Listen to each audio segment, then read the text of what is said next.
இந்த வீடியோ ஆக்சுவலாக யாருக்காக அப்படின்னா ஃபேமிலி ஆடியன்ஸ் தான் பார்த்துட்டு இருக்காங்க. குழந்தைங்களும் பார்க்கலாம். பட் இருந்தாலும் நான் ரெஸ்ட்ரிக்ஷனில் தான் வச்சிருப்பேன். 18 வயசுக்கு மேலே இருக்கவங்க நம்ம வீடியோஸ்லாம் பார்க்க முடியும். ஸோ அப்படி தான் இருக்கும். இருந்தாலும் உங்களுடைய அப்பா ஃபோனையோ அல்ல அம்மா ஃபோனையோ 18 வயசுக்கு மேலே இருக்கவங்க பார்க்குறீங்க, 18 வயசுக்கு கீழே இருக்கவங்க பார்க்குறீங்கன்னா தயவுசெய்து ஸ்கிப் பண்ணிவிடுங்க. இது உங்களுக்கு புரியுமான்றது எனக்கு தெரியல. அந்தளவுக்கு மெச்சூரிட்டி இந்த இருக்க பசங்களுக்கு எனக்கு தெரிஞ்சு இல்லை.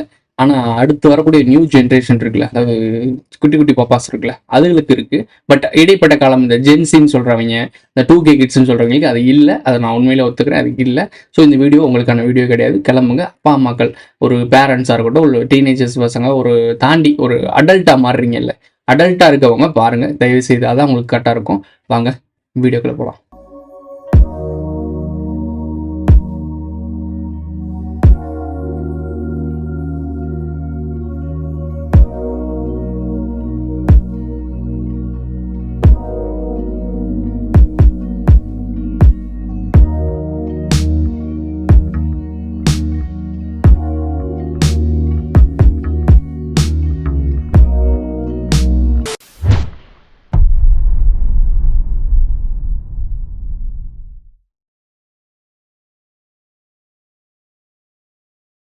திருமணங்கள் அப்படின்றது வந்து ஆயிரங்காலத்து பயிருன்னு சொல்லுவாங்க. அது பண்டைய காலமா நடந்துட்டு இருக்கு. அதுக்கான காரணம் என்ன அப்படின்றது ஏகப்பட்ட விஷயம் இருக்கு. ஒரு திருமணம்ன்ற உறவு வந்து ஒரு புனிதமான உறவுன்னு சொல்லுவாங்க. நிறைய விஷயங்கள் இருக்கு. ப்ரோ, ஆணும் பெண்ணும் சேர்ந்துக்கிறதுல என்ன ப்ரோ புனிதமான உறவு? இது இயற்கை தானே ப்ரோ? அது பயாலஜிக்கல் சேஞ்சு, ஹார்மோனிக்கல் சேஞ்சஸ்னா நடக்கிறது தானே ப்ரோ?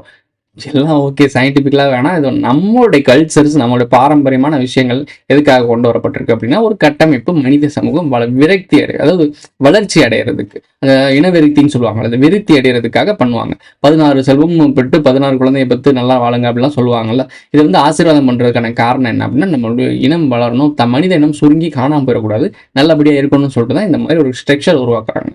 காட்டு மிராண்டி மாதிரி இருக்கக்கூடாதுரா, அடுத்தவன் பொருள் ஆசைப்படக்கூடாதுரா, உனக்குன்னு ஒரு விஷயம் இருக்குடா, இது ஒரு லைனேஜ்ரா, இந்த பெண் இந்த 2 பேர் விரும்புகிறாங்க, கல்யாணம் பண்ணி வைக்கிறாங்க, இவங்களுக்கு பிறக்கிற குழந்தை 2 பேர் இருக்கு, இந்த குழந்தைங்களுக்குள்ள அப்படி சேரக்கூடாது, அவங்களுக்கு நம்ம வேறு ஒரு இனத்துக்கும் இவங்களுக்கும் அவங்களுக்கும் ஒரு கரெக்டான உறவு முறைகள் இருக்கவங்கள தான் கட்டி கொடுக்கணும். இப்படின்ற உறவு முறைகள்லாம் தனித்தனியாக பிரித்து உட்காந்து தனியாக வேலை பார்த்து என்னென்ன விஷயங்கள் நடக்குது எல்லாம் கிளியர் பண்ணி அந்த அளவுக்கு கான்சியஸ் இருந்தனால, டிஎன்ஏ அனலைஸ் பண்ண தெரிஞ்சனால கரெக்டான ஒரு குடும்ப நெறின்னு சொல்லிட்டு ஃபேமிலி ஸ்ட்ரக்சரை உருவாக்குனாங்க நம்மளுடைய முன்னோர்கள். நம்மளை படைச்சிட்டு போனாங்கல்ல, ஃபர்ஸ்ட் முதல் மனிதர்கள் வந்தாங்கல்ல, அந்த மனிதர்கள் நம்மளுடைய உண்மையான மனிதர்கள், நம்ம முன்னோர்கள். ஸோ இதெல்லாம் உருவாக்கி கொடுத்தாங்க. ஆனால் இதை செதுக்கிறதுக்காக அதுக்கு ஆப்போசிட்ல இருக்க நாகர்களுக்கு இனக்கலப்பு பண்ணி அவங்களுக்கு ராயல் பிளட்ல இருந்து அந்த ராயல் பிளட்டின் கீழே வேலை பார்க்குற கார்பரேட் நாய்கள், அந்த நாய்கள் போடுற எலும்பு துணிகளை தின்னுக்கிட்டு வாழ்ற பல ஜாம்பி கூட்டம் என்ன பண்ணுது அப்படின்னா, ஒவ்வொரு நாடுகளுக்குள்ளும் புரிந்து கலாச்சார சீர்கேடுக பண்ணிட்டு இருக்கானுங்க. இதுதான் எல்லாருக்கும் தெரிஞ்ச விஷயம். இன்னைக்கான வீடியோ அப்படின்னா, ஒரு தம்பதியினர் கல்யாணம் ஆயிருக்கு. கல்யாணம் ஆகிட்டு அவங்க 2 பெண் குழந்தை இருக்காங்க. அவங்களுக்கு வந்து ஒரு பண கஷ்டம் இருக்குது, அதனால ப்ராப்ளம் இருக்குதுனால சம்பாதிக்கணும், பெரிய ஸ்கூல் படிக்க வைக்கணும். ஏன்னா பெரிய ஸ்கூல் படிக்க வச்சதானே இந்த டைமிங்கில் வந்து ஒரு மரியாதையே, ஒரு குழந்தை பெற்றுட்டோம் அப்படின்னா குழந்தைய பெரிய ஸ்கூலில் சேர்க்கணும் அப்படின்னு சொல்லி சேர்த்தா தான் அந்த அவங்க குடும்பத்துக்கு ஒரு மரியாதை அப்படின்ற மாதிரிலாம் கொண்டு போயிட்டானுங்க.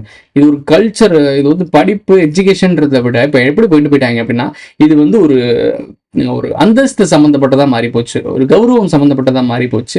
அதனால இப்போ அந்த 2 தம்பதியர் என்ன பண்ணுறாங்க அப்படின்னா, பான் வீடியோஸ் அவங்களே ஆன்லைனில் ரிலீஸ் பண்ணுறாங்க. ஒரு வெப்சைட்டில் கிரியேட் பண்ணி அதில் என்னென்னா ஸ்டார்டிங் ப்ரைஸ் வந்து 2000 மெம்பர்ஷிப் மாதிரி. நம்ம சேனலில் மெம்பர்ஷிப் ஆட் ஆக சொல்கிறோம். அந்த மாதிரி நம்ம ஒரு கருத்தை, முக்கியமான கருத்து, சென்சிட்டிவான கருத்து பப்ளிக்கில் போட முடியாது, காப்பிரைட் ஏதாவது வந்துடும், இல்லை ஸ்ட்ரைக் அடிச்சு தூக்கிடுவானுங்க, ஏதாவது ப்ராப்ளம் பண்ணி சேனலில் தூக்கிடுவானுன்றக்காக மெம்பர்ஷிப்பில் போடுறோம். ஸோ அதில் நீங்கள் ஆட் பண்ணி பார்க்கும்போது உங்களுக்கு ஒரு பெனிஃபிட் இருக்குது. அதுக்குள்ள எனக்கு ஒரு பெனிஃபிட் இருக்குது, உங்களுக்கு ஒரு பெனிஃபிட் இருக்குது, இது ஓகே. ஆனால் இவனுங்க பண்ணுற மெம்பர்ஷிப் அப்படின்னா இந்த என்னென்னா, அவங்களுடைய இன்டிமெண்ட்டாக இருக்கக்கூடிய விஷயத்த போடுறாங்க, அந்த லைவாக போடுவாங்களாம். இப்போ எப்படின்னா, இப்போ நான் உங்கள்கிட்ட பேசிகிட்டு இருக்கேன்ல, இப்போ இதை நான் லைவ் வருவேன்ல உங்கள்கிட்ட, நான் நேரடியாக நான் இப்போ உட்காந்து பேசுகிறேன், அதை நீங்கள் நேரடியாக பார்த்துட்டு இருப்பீங்கல்ல, அந்த மாதிரி விஷுவலில் நேரடியான டெலிகாஸ்ட் ஃபர்ஸ்ட் நைட் வீடியோ இப்படி கிளம்பியிருக்க ஒரு கும்பல். இதை பற்றி தான் நம்மளுடைய மாயன் கார்த்திக் குமார் பேசியிருந்தார். இது என்னடா அப்படின்னு நான் மதன் கௌரி வீடியோ கிட்ட ஒன்று ஓடிட்டு இருந்துச்சு, இதை பார்த்துட்டு இருந்தேன். பக்கத்தில் இருக்க தமிழை பார்த்தோன்னே என்னத்தை இதை பேசியிருப்பாப்புல, கான்ட்ரவர்சியாக இருக்கும் அப்படின்னு நினச்சேன். கிளிக் பண்ணி பார்க்குறேன், என்னடா அப்படின்ற மாதிரி இருக்குது. சரி, இப்படி மெம்பர்ஷிப் ஆட் ஆகுறாங்க. அந்த மெம்பர்ஷிப்போட இந்த ப்ரைஸஸ் எல்லாம் பாருங்களேன். 2000 அப்படின்னா ஃபுல்லாக பார்க்கலாமா அந்த லைவை, 1000 அப்படின்னா 5 நிமிஷம் அந்த அளவு பார்க்கலாம் போல. ஷார்ட் வீடியோ பார்க்கணும்ல, குட்டி குட்டி காசு வச்சுருப்பாங்கல்ல, அவங்கள்ட்டையும் அவங்களையும் மகிழ்விக்கணும்ல. இப்போ நிறைய காசு வச்சிருக்கவன் 2000 கொடுத்து மொத்தமா பாரு. 1000 ரூபா காசு வச்சிருக்கவன் 5 நிமிஷம் வீடியோ மட்டும் பாரு. ஏன்னா 5 நிமிஷம் தானே போதும்ல. ஸோ புரியும் நினைக்கிறேன். ஸோ அப்போ குட்டி குட்டி வீடியோ பார்க்கணும், இந்த சின்ன சின்ன கிளிப்ஸ் வீடியோ இருக்கும்ல, அந்த மாதிரி கிளிப்ஸ் வீடியோ பார்க்கணும்னா 500 ரூபா கட்டிப்பாரு. உங்களுக்கு புரியுதா எதை விற்கிறாங்கன்னு புரியுதா? இந்த பலூன் அக்கா பிஸ்கு பிஸ்குன்னு வந்துச்சு பார்த்தீங்களா உங்களுக்கு? பலூன் அக்கான்னு சொல்லி ஒருத்தவங்க வந்து அவங்க பேர் ஆரோரா செங்கின்னு நினைக்கிறேன். இந்த ஆரோரான்றவங்க வந்து ஒரு விளையாட்டுத்தனமா ஏதோ ஒரு விளையாட்டுத்தனமா பண்ணாங்களோ இல்லை சீரியஸாக பண்ணாங்களோ ஏதோ வைரல் ஆகணும், ட்ரெண்ட் ஆகணுன்றக்காக ஏதோ பண்ணிட்டாங்க. பப்ளிக்ல வந்து ஒரு வீடியோ கிளிப், ரெக்கார்டிங் கிளிப், அதை நம்ம எடிட் பண்ணியிருக்கலாம். ஸோ எடிட் பண்ணாமல் போட்டு அது வைரல் ஆகி அவங்க ட்ரெண்ட் ஆகி நிறைய ப்ரொமோஷன்ஸ்லாம் போயிட்டாங்க. அவங்ககிட்டையும் அன்டீசனான கேள்வி எல்லாம் கேட்டு அதையும் கொஞ்ச நாள் வைரல் பண்ணிட்டு இருந்தானுங்க. அவங்க ஒரு மெம்பர்ஷிப் போட்டாங்க. அவங்களுக்கு தெரிஞ்ச விஷயம் தான், அதை பற்றி நம்மளே பேசியிருந்தோம். இப்போ மெம்பர்ஷிப் போடுறது அவங்களோட விருப்பம். ஆனால் நம்ம எங்கே இருக்கோம் அப்படின்றது இருக்கு. நம்ம வந்து வெளிநாடுகளில் நாகரிக கலாச்சாரம்னு சொல்லிக்கிட்டு நாகரிகம் அழிஞ்சு ஜாம்பிகளாக மாறின இடத்துல நம்ம இல்லை. நாகரிகத்தின் தொப்பில் குடி, நாகரிகம்ன்ற வார்டே நம்ம யூஸ் பண்ணக்கூடாது, வேறு வழி இல்லை, நான் யூஸ் பண்ணுறேன். இந்த நாகரிகத்தின் தொப்பில் குடி, அதாவது பரிணாம வளர்ச்சி அந்த உலக மக்களுக்கே சொல்லி கொடுத்த இடத்துல இருந்து கேவலமான விஷயம் பண்றோம் அப்படின்னா, ப்ரோ நீ இவ்வளவு பேசுற, நீ உத்தம ப்ரோ, பான் வீடியோஸ் நீ பார்த்தே இல்லை ப்ரோ, நான் பார்த்திருக்கேன் ப்ரோ, நான் பார்க்காமலாம் இல்லை ப்ரோ, பார்த்திருக்கேன். ஆனால் அது மூலியமா கேவலத்தான் இந்த அளவுக்கு வர்க்கமா இப்படி ஒரு டைமென்ஷன் இருக்கு, அது இல்லை. புரியும் நினைக்கிறேன் உனக்கு. நீ இப்ப பார்த்துட்டு இருக்கல இந்த வீடியோ, நீ என்ன பண்ணிருப்பியோ அதான் நான் பண்ணிருப்பேன். அதை விட கீழ் நீ இப்படி முகம் சுழிப்பில்ல, அந்த மாதிரி விஷயம் நான் பண்ணதே கிடையாது. ஸோ அது எனக்கு தெரியும். இது எனக்கு சொல்றதுல எந்த ஒரு இதுவுமே கிடையாது. ஏன்னா நமக்கு எங்க இருந்து இருந்தாலும் தெரிஞ்சுக்கிறோம். எஜுகேஷன் தனியாக சொல்லி கொடுக்குறானுங்களா? அப்படி கிடையாது, உங்களுக்கு தெரியும். ஸோ ட்ராக் மாற வேணாம். ஒவ்வொரு விஷயம் நடக்குது. இப்போ இந்த மாதிரி விஷயங்கள் போட்டு நிறைய சம்பாதிச்சு இதெல்லாம் பண்ணிட்டாங்க.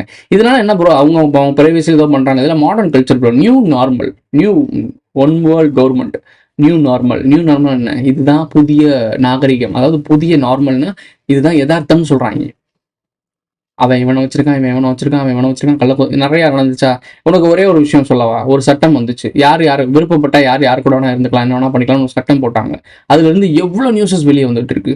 காரணம் என்ன அப்படின்னா, அப்படி வக்ர புக்தி அடக்கி வச்சிருக்கவங்க பான் வீடியோஸ், இந்த மாதிரி விஷயம், சீரியல்ஸ், வெப் சீரிஸ், இந்த மாதிரி மூவிஸ், இந்த மாதிரி விஷயங்கள்லாம் கண்ட மாதிரி கலாச்சாரத்தை காட்டிட்டு, சிந்து சமவெளி ஒரு படம் வந்துச்சு ஞாபகம் இருக்குமா? ஸோ இந்த மாதிரி ஏகப்பட்ட விஷயங்களை பண்ணி என்ன ஆயிடுச்சு அப்படின்னா, அவங்களுக்குள்ள ஏதோ ஒரு மூலையில ஒரு பாய்சனா இருக்கு. அந்த பாய்சன் எப்படி வெளியே வருது அப்படின்னா, இப்படி ஒரு சட்டத்திட்டம் போட்டோன்னே இப்படி ஒரு இன்டிமெண்ட் நடக்குது. ஏதோ ஆப்போசிட் ஜெண்டர் இந்த ஜெண்டரை வந்து இல்லீகலான ஒரு அஃபேர்ல ஒரு சமிக்கை கிடைக்குதுன்னு வச்சுக்கோங்களேன். அந்த சமிக்கைக்கு என்ன ஒரு சுதந்திரம் கிடைச்சிருச்சு அப்படின்னா, உனக்கு விருப்பம் இருக்கு, எனக்கு விருப்பம் இருக்கு, இதுல என்ன தப்பு அப்படின்றதுக்கு ஃப்ரீடம் கொடுத்தது தான் அந்த சட்டம். சட்டம் தவறுகளை தண்டிக்கிறது, தவறுகளை கட்டுப்படுத்துறதுக்கு. ஆனா இந்த சட்டம் தவறுகளை ஃப்ரீடம் பண்றதுக்கு, தவறுகள் மேல வருதுக்கு. இப்போ உனக்கு புரியுதா? நாகரிகம்ன்ற பேர்ல சட்ட ட்ரெஸ் எல்லாம் போட்டு உட்கார்ந்த நாம குரங்கு மாதிரி பைத்தியக்கார மாதிரி போயிட்டு இருக்கோன்றது தெரியுதா? இதே தானே அப்படியே எல்ஜிபிடிக்கும் போடலாம். எல்ஜிபிடிக்கு என்னது? எல்ஜிபிடி ஐக்யூன்னு சொல்லுவாங்க. எல்ஜிபிடியை டீ மட்டும் சேர்க்காதீங்க, டிரான்ஸ்ஜெண்டர் மட்டும் எடுத்துருங்க. ஓப்பனாக சொல்கிறேன், சர்ன்னு சொல்கிறேன், டிரான்ஸ்ஜெண்டர் மட்டும் எடுத்துருங்க. இந்த எல்ஜிபி ஐக்யூன்னு சொல்கிறாங்களே, இது ஏஐன்னு கூட சொல்கிறாங்க. இந்த மாதிரி கும்பல், வானவில் கும்பல்னு வச்சுக்குவோம். இந்த வானவில் கும்பலுக்கு சட்டம் போட்டாங்க, அவங்க விருப்பம் அப்படின்னு சொன்னாங்க. எவ்வளோ கொடூரமான விஷயம் நடந்துச்சு. நான் இப்போ முன்னாடி சொன்னேன்ல, யாரு கூட இருக்கலாம்னு. அதோட இன்னொரு கிளை பிரிவு தான் இதுவும் வேறு வேறு கலாச்சாரத்தை அளிக்கிறது ப்ரோ. அது அவங்க விருப்பம் ப்ரோ. இப்படி அவன் இஷ்டத்துக்கு வாழ ஆரம்பிச்சான் அப்படின்னா, அதுக்கு எதுக்கு சட்ட திட்டம், ஒரு கட்டமைப்புன்னு எதுக்கு இருக்கணும்? அவன் விஷயத்துக்கு அவன் வாழ்ந்துட்டு போயிடலாம்ல. எதுக்கு ஒரு எலெக்ஷன் போர்டு, எதுக்கு ஒரு ஜுடிஷியல் சிஸ்டம், எதுக்கு ஒரு கார்பரேஷன், எதுக்கு ஒரு விஷயம்? அவங்க வீட்டை அவங்களே சுத்தம் பண்ணிக்கோங்க, அவங்க ஏரியா அவங்களே சுத்தம் பண்ணிக்கோங்க, இப்படின்னு அவங்க வேலையை அவங்களே பார்க்கலாமே. இப்படி ஒரு மக்கள் வந்து சுயமா ரோடு போட 30 வருஷம் கேட்டாங்க. நம்ம கூட நியூஸ் பேசியிருந்தோம். 30 வருஷமா ரோடு போடலன்னு சொல்லிட்டு தன்னோட சொந்த காசை போட்டு இந்த மக்கள்லாம் சேர்ந்து 40 லட்சமா எவ்வளவு செலவு பண்ணி ரோடு போட்டவங்கள உடனே இடிக்க பில்டோசரை கொண்டுட்டு வந்த கவர்மெண்ட் ஏன் வந்துச்சு? இவங்களே சுயமா வேலை பார்க்க ஆரம்பிச்சிட்டாங்க. நம்மளோட இடம் இல்லாம போயிடும், கவர்மெண்டோட வேலையை இல்லாம போயிருச்சுன்னா நம்ம கொள்ளையடிக்க முடியாது, இவங்களே சரி பண்ணிப்பாங்க, உண்மையான உலகத்தை அவங்க கட்டமைக்க ஆரம்பிச்சிருவாங்க, மனிதர்களோட ஒற்றுமை ஒன்னாயிரும்னு சொல்லிட்டு உடைக்க வந்தாங்க உள்ள. உனக்கு புரியுதா? உன்னை சுத்தி நடக்கிற பெரிய விஷயங்கள் இவங்க சொன்னா நம்ம கேட்கணும்னு சொல்லக்கூடிய ஆட்கள், அதாவது பதவி அதிகாரத்தில் இருக்கவங்க எல்லாருமே அந்த கண்ட்ரோலுக்கு மேல இருக்காங்க. உடனே இதெல்லாம் திணிச்சோம்னா தெரிஞ்சிரும் இருக்காங்க. கொஞ்சமா ஒன்னே பாய்சன் பண்ணாங்க. அது சினிமா இண்டஸ்ட்ரி, பான் வீடியோ, எல்லாத்துக்குள்ளேயும் ஒன்று வச்சு உன்னை கெடுத்துட்டாங்க. உன்னை சமூகத்தை கெடுத்துட்டு அந்த சமூகத்துக்கு ஒரு ஃப்ரீடம் கொடுக்குறோன்ற பேர்ல அந்த சட்டத்தை லீக் பண்றாங்க. இது எவ்வளவு பெரிய விஷயம். ஒரு கொஞ்சம் உட்காந்து யோசிச்சாலே இது நம்மளுக்கு கிளியரா புரியுது. இது வந்து மனித சமூகத்தை அழிக்கிறதுக்கு என்னைக்கு யூனிக்கா இருக்கானோ அன்னைக்கு அவனை அழிக்க முடியாது. என்னைக்கு தறிகட்டு தெரிகிறானோ அவனே கூனி குறுகி ஐயோ இப்படி இருப்போமே அப்படின்னு யோசிக்கிறானோ, ஒரு விஷயம் நம்மளை பத்தி வெளியே சொல்ல முடியாத விஷயத்த பண்றானோ, அவன் கண்டிப்பா அவனை ஈஸியா கண்ட்ரோல் பண்ணிடலாம். புரியும் நினைக்கிறேன் எனக்கு. இது ஒரு மேட்டரா. இப்போ அடுத்த விஷயத்துக்கு வரும். இதோட எவாபுலேட் ஆகும்ல, அந்த ஒரு விஷயத்த பார்க்கலாம். ஒரு நியூஸ், இதுவும் அவர் தான், மாயக்குமார் தான் போட்டிருந்தாரு. இதுல என்னன்னா, ஒரு பொண்ணு இருக்காங்க. அந்த பொண்ணு வந்து ஒரு மேரேஜ் நடக்குது, எல்லாருக்கும் நடக்கிற மாதிரி ஒரு மேரேஜ் நடக்குது. ஒரு பையனை பார்த்து கல்யாணம் பண்ணி வைக்கிறாங்க. கொஞ்ச நாளுக்கு அப்புறம் அந்த ஹனிமூன் போறாங்க. அந்த ஹனிமூன் போற டைமிங்ல அந்த பையன், மாப்பிள்ளை பையன் இருக்கார்ல, அந்த பையன் செத்து கிடக்கான். இந்த பொண்ணு காணாம். தேடி பார்க்குறாங்க. அப்படி இப்படின்னு சொல்லிட்டு இது வேற ஒரு ஊர்ல இருக்கு. பிடிச்சு வந்து விசாரிக்கும் போது என்ன மேட்டர் அப்படின்னு விசாரிக்கும் போது என்ன நடக்குது அப்படின்னா, இந்த பொண்ணு வந்து இந்த பையனை கூட்டி போய் கூலிப்படியை வச்சு அடிச்சு போட்டு தள்ளிருக்கு. என்ன காரணம் அப்படின்னு பார்க்கும்போது, இது ஒரு பணக்கார வீட்டு பொண்ணு. அந்த பொண்ணுக்கு அப்பா கூட வேலை பார்க்குற, அவங்க கம்பெனிலேயே இங்கே ஒரு ஃபேக்டரியில் ஒர்க் பண்ணுற ஒரு பையனை லவ் பண்ணிருக்கு. இது 5 வயசு சின்ன பையன். ஸோ இந்த விஷயத்த வீட்டில் சொல்லி மேரேஜ் பண்ண முடியாது. அந்த பையன் வந்து பயப்படுறான். ஏன்னா அவங்க பெரிய ஆளு, நம்ம முதலாளியோட பொண்ணு அப்படின்றப்ப பயப்படுறான். அப்போ என்ன நடக்குது அப்படின்னா, இப்படி ஒரு பிளான் பண்ணுறானுங்க. இப்படி பிளான் பண்ணி அந்த பையன் கல்யாணம் பண்ணுறான்ல, அந்த பையன் ஒரு இன்னசென்ட். அவங்க ஃபேமிலி ஒரு பணக்கார ஃபேமிலி. இப்போ என்ன நடந்து போகுது அப்படின்னா, கல்யாணம் பண்ணி போகிறாங்க. இந்த மாதிரி இந்த பையனை போட்டு தள்ளிட்டாங்க. இவங்க 2 ஓடி போய் தப்பிச்சுக்கலாம்னு நினைச்சிருக்காங்க. இவங்களுடைய அறிவை பாருங்களேன். இந்த உலகத்துல எங்கேயாவது இவ்வளவு பெரிய தப்பு பண்ணிட்டு கொலை பண்ணிட்டு, நீ ஒரு பெரிய சமூகம், நீ வந்துட்டு 10,000 கோடி இருக்குடா, நீ பண்ணிட்டு தப்பிச்சிடலாம்.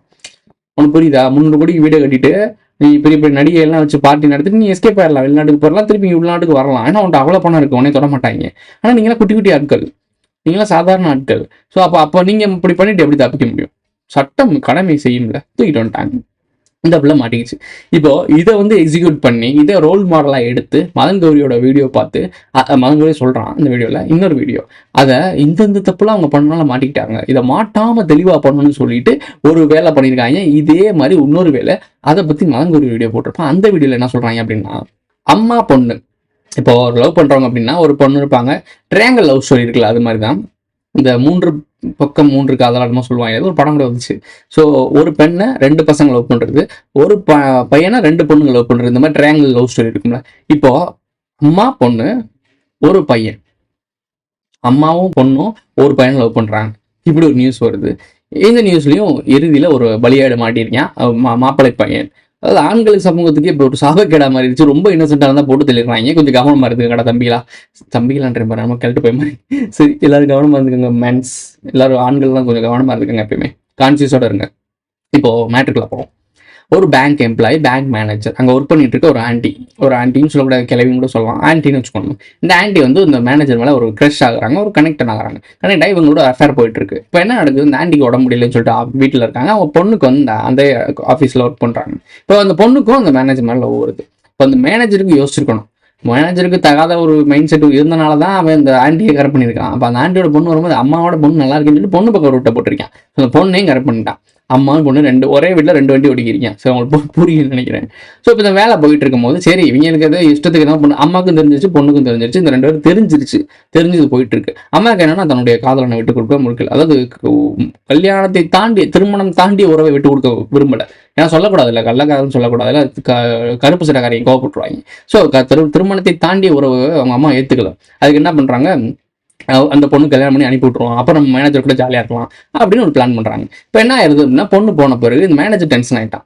அம்மாவோட பொண்ணு நல்லா இருந்துச்சு, சரி உங்கள் அம்மா கெடுத்துட்டாலே, என்னோட காதலை கெடுத்து விட்டாய் அப்படின்னு சொல்லி இவங்க கூட பல தடவை குறைக்கிறான். அப்போ இவங்க அம்மாவுக்கு டென்ஷன் ஆயிடுச்சு, என்னடா நம்ம இப்படி ஒரு பிளான் போட்டால் அப்படி ஒரு பிளான் நடந்துச்சுன்னு சொல்லிட்டு அவள் பொண்ணும் அம்மாவும் சேர்ந்து இந்த மேனேஜரை பிரித்து கொள்வோம் அப்படின்னு முடிவு பண்ணுறாங்க. அவங்களுக்கு புரியும் நினைக்கிறேன் என்ன மாதிரி ஒரு ஸ்கெட்சுன்னு புரியும். இப்போ இடையில மாட்டிக்கிட்ட பலிகடா யாரு அப்படின்னா நம்மளுடைய மாப்பிள்ளை பையன். எங்கேயோ இது வந்து பாவப்பட்ட ஜென்மம். இப்போ அந்த ஜென்மம் போட்டு தள்ளணும், அந்த ஜென்மத்தை போட்டு தள்ளிட்டாங்க.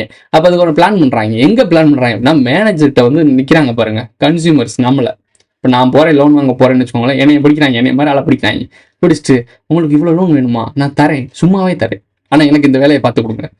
ஏண்டா ஒருத்தர் லோன் கேட்டு வாழலான்னு வரான்னுட்ட இவ்வளவு காசை ஃப்ரீயா தரேன், நீ கட்ட தேவைன்னு சொல்லும்போது அவன் என்ன பண்ணுவான், வாழவே வழி இல்லைன்னாலதான் அவன் பேங்க்ல முன்னாடி பிச்சை எடுத்து வந்துட்டு நின்றுட்டு இருக்கான். அப்படி இருக்கவன்ட்ட இப்படி ஒரு காசையும் கொடுத்து ஃப்ரீயா வச்சுக்கோன்னு சொன்னா செய்ய மாட்டான்னு நினைக்கிறீங்களா? சரி, ஓகே, நடந்துருச்சு. அங்க கடன் வாங்க வந்தவனை கூலிப்படியா மாத்தி இவங்க 2 பேர் கெட்டது இல்லாம ஒருத்தன் வந்தவனையும் கெடுத்து இப்போ ஒரு பெரிய ஒரு லெவல்ல ஸ்கெட்ச் பண்ணி அந்த மாப்பிள்ளை பையனை போட்டு சொல்லி இவங்க 2 பேரும் எஸ்கேப் ஆகி ஓடி போயிடலாம், நம்ம நிம்மதியா வாழலாம், ட்ரையாங்கிள் லவ் ஸ்டோரி வாழலாம்னு நினைச்சிருக்காங்க. இவ்வளவு இன்னும் நிறைய நியூஸ் இருக்கு, வேண்டாம், இதோட நிறுத்திக்குவோம். எனக்கு இதை 3 தான் எனக்கு ரொம்ப மனசு ஒருத்துச்சு. என்னென்ன மாதிரி ஒரு சமூகத்தில் நம்ம வாழ்ந்துட்டு இருக்கோம், புரியுதா உனக்கு? எதுக்காக நம்ம முன்னோர்கள் ஃபேமிலின்ற ஒரு ஸ்ட்ரக்சரை உருவாக்குனாங்கன்னு புரியுதா? அந்த ஃபேமிலின் ஸ்ட்ரக்சரை ஏன் உடைக்கிறதுக்கு இந்த கார்பரேட்ஸும் இந்த உலக நாடுகளுக்கு இலுமினாட்டி சொல்லக்கூடிய இந்த ரகசிய கும்பல் ராயல் பிளட் லைன்ஸ்லாம் ஏன் அடிக்க ட்ரை பண்ணுதுன்னு புரியுதா? ஆனா அந்த ராயல் பிளட் லைன் எப்பயுமே தாம் பிளட் லைனுக்குள்ள மட்டும்தான் திருமணம் செய்யும். அப்பனா அவனுங்க மட்டும் குடும்பத்துக்குள்ள ஒழுக்கமா சரியா இருக்காங்க. நம்மளெல்லாம் ஒழுக்கம் இல்லாம இருக்கணும். நம்மளாம் அமனமா தெரிஞ்சாதானே அவன் நல்லா இருக்க முடியும். ஆனா நீ யோசிக்கலாம், அப்புறம் இலுமினாட்டியில் இருக்க கார்பரேட் சொசைட்டியில் இருக்க இலுமினாட்டிலாம் தறிக்கட்டு தானே அப்புறம் தெரிவாங்க. நான் சொல்றது உண்மையான பிளட் லைன் மறைமுகமா இருந்த ஆளுது பாருங்க தலைக்கு மேல நீ பார்க்கவே முடியாத ஒரு ஆளு. அவங்கெல்லாம் குடும்பத்துக்குள்ள தெளிவா கட்டமைப்புல தெளிவா இருப்பாங்க, ஒழுக்கம் நெறிமுறையில கரெக்டா இருப்பாங்க. யாரு தெரியுமா தறிக்கட்டு தெரியவா? அந்த அவங்க கீழே வேலை பார்க்கறதுக்கு பாருங்க, நீ சொல்லிக்கிட்டு இருக்கல இலுமினாட்டி, அவங்க தான் தறிக்கட்டு தெரிவாங்க. ஏன்னா இவங்க ஒழுங்கா இல்லைனாலதான் அவங்களை கண்ட்ரோல் பண்ண முடியும், அவனுக்கு தேவையான ஃபீட் பண்ணிக்கிட்டே இருக்க முடியும். அதுக்காக அவன் அடிமை மாதிரி இருப்பான். ஒரு போதைக்கு அடிக்ட் ஆனவனுக்கு போதையை கொடுத்து என்ன வேணா வாங்கிக்கலாம்னு சொல்லுவாங்கல்ல, அது மாதிரி இந்த இலுமினாட்டின்ற நீ இவ்வளவு நாள் எல்லாருமே இலுமினாட்டி மட்டும்தான் பெரிய டேமா பேசிட்டு இருந்த, அதுவே அடிமை நாயகன்னு நான் சொல்லிட்டு இருக்கேன். புரியுதா உனக்கு? ஸோ அதுக்கு மேல இருக்கும் போது இந்த நாகரிக ஒழுக்கமுறை, நம்ம உண்மையான ஒழுக்கமுறை இருக்குல்ல, அது அவன் இன்னும் பாதுகாத்து ஃபாலோ பண்றான். சொன்னதில் கொஞ்சம் காம்ப்ளிகேட்டடாக இருக்கும். ஸோ இதனால என்ன பண்ணுறான், நீ எப்படி இப்போ ஃப்ரீடமாக இருக்கியோ அது மாதிரி இந்த உலகத்தையும் நீ ஆட்டிப்பட அப்படின்னு சொல்லி இந்த உலகத்தை அப்படி ஆக்குறான். எப்படி இவங்க தறிக்கட்டு தெரிஞ்சனால மேலே இருக்க அந்த ராயல் பிளட் லைன் கண்ட்ரோல் பண்ண முடிஞ்சிச்சோ, இவங்க இந்த உலகத்தையே அப்படி மாற்றிட்டாங்கன்னா இவங்க கண்ட்ரோல் எது வரும், இவங்க கண்ட்ரோல் அவங்க வரும். ட்ரையாங்கிள் புரியுதா? இதான் நடந்துட்டு இருக்கு. இதை சொன்னா நீங்க கான்ஸ்பிரசின்றீங்க. உங்கள்ட்ட போய் என்னத்த பேச? சமூகத்தை சீரடிச்சிட்டாங்க, நாசமா போச்சு. இந்த சமூகத்துல தான் உன் பிள்ளையும் என் பிள்ளையும் நம்ம ஃபேமிலியும் வாழப்போகுது. இது இப்படியே கண்டினியூ ஆகணும்னா வேர்ல்டு வாரில் தான் போய் நிற்கும். வேர்ல்டு வாருக்கு அப்புறம் முடிஞ்சிச்சுன்னா அவன் ஒட்டுமொத்தமாக கண்ட்ரோல் எடுத்துருவான். இதுக்கு மேலே நீ வெளியே போயிடுவான். அடையலை அப்படின்னா தற்கொலையாட்டம் சுற்றிக்கிட்டு இருந்தா அப்படின்னா ஓ விதி எவனாலையும் மாற்ற முடியாது. அவன் தலையெழுத்து. இதோட இந்த வீடியோ முடிஞ்சிருச்சு. இந்த வீடியோ பிடிச்சிருந்தா லைக் பண்ணுங்க, கமெண்ட் பண்ணுங்க, சப்ஸ்கிரைப் பண்ணுங்க, மறக்காம பெல்லைக்கன் ஆல் போட்டு இந்த ஃப்ரெண்ட்ஸ்லாம் ஷேர் பண்ணுங்க. உங்களுக்கு கருத்துக்கள் எல்லாத்தையும் கமெண்ட்ல பதிவு கொண்டு போங்க. அடுத்த ஒரு வீடியோ சந்திக்கலாம். சேனல் மெம்பர்ஸ் ஆட் ஆகணும்னு நினைக்கிறீங்கன்னா ஜாயின் பட்டனை போட்டுருங்க. சூப்பர் தேங்க்ஸ், சூப்பர் சாட்டா பண்ணணும் நினைக்கிறேன். எஸ் பிரசமாக தட்டி விடுங்க. Who is this guy?